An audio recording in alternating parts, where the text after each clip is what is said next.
So about 2 weeks ago, if you would have asked me what Deep Rock Galactic was, I would have told you I had no idea. But then, my friends got me addicted to the game, and now I have over 100 hours and 2 of the rarest achievements in the game, and I don't believe I can stop. So let me show you what the experience has been like through my eyes. Now, one of the first things I noticed when I loaded up this game was just how overwhelming everything seemed to be, but don't worry, we're gonna break everything down real simple and easy for you. Some things around the ship are just dwarven necessities, like the bar and barrel basketball, but that's not what you're interested in.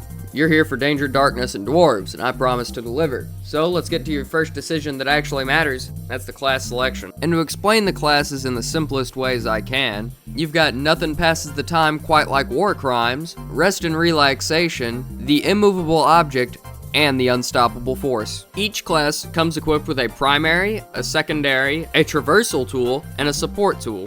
Your primary and secondaries are used to kill things, as you could have guessed, but what makes your class different from the others is how your movement and support tools help you control the ebb and the flow of the battle.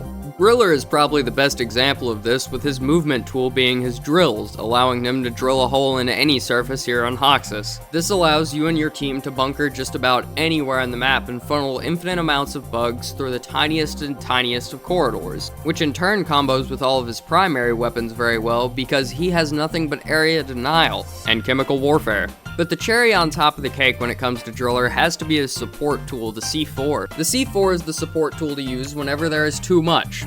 Too much dirt in the way, too many minerals to mine, too many bugs in your face. Just chunk some C4. Trust me, it won't be there whenever the C4 is gone. And if you'd like to play a character where there's never too much for you to handle, let's go to Mr. Rest and Relaxation with the Engineer. The Engineer can do whatever he goddamn wants, whenever he goddamn wants, because it is his house, no one else's. With sentry guns and swarmer nades to take care of anything that you don't feel like looking at, and then a smart rifle that's basically the smart pistol from Titanfall 2 for anything you do feel like looking at, and then you have his secondary weapons, which can deal with just about anything under the sun as long as it's breathing.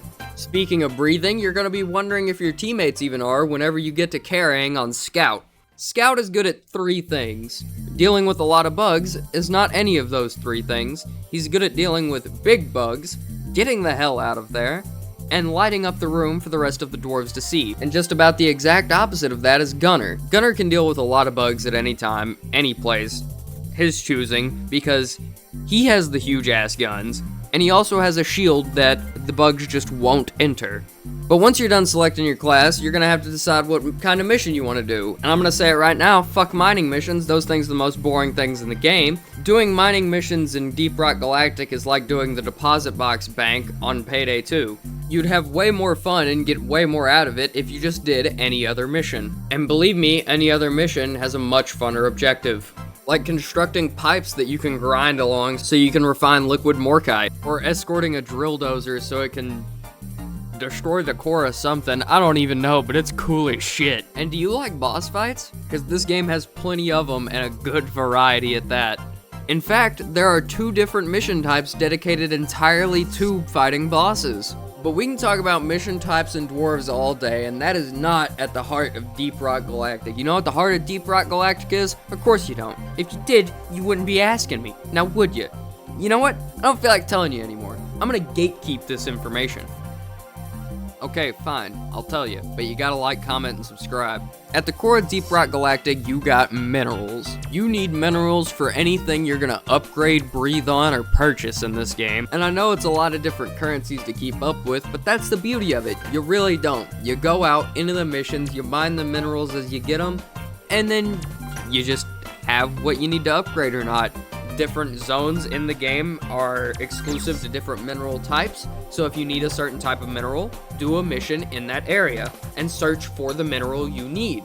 Don't have any friends to play this game with and you don't feel like playing with randoms? Well, I've got the best friend you'll ever need because he's gonna be the best man at my wedding, I can guarantee you that, and that is Bosco. Bosco is there anytime you're in a mission by yourself, and he is there to shoot, mine, and lay some pipe. Bosco is the best teammate anybody will ever have in any video game ever, I swear.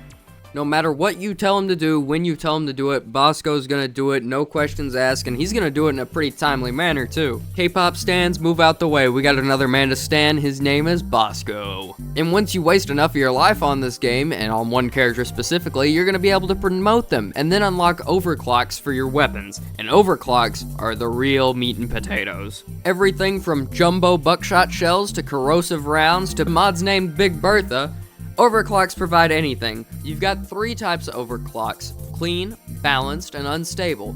Clean overclocks are straight upgrades, but they're not usually the best of upgrades, just minimal buffs in areas where the gun already performs decent. Balanced overclocks are just that, they're balanced. They usually boast more powerful buffs, but they usually have a negative to go along with them. The negative usually isn't too bad on the weapon, giving them the name balanced.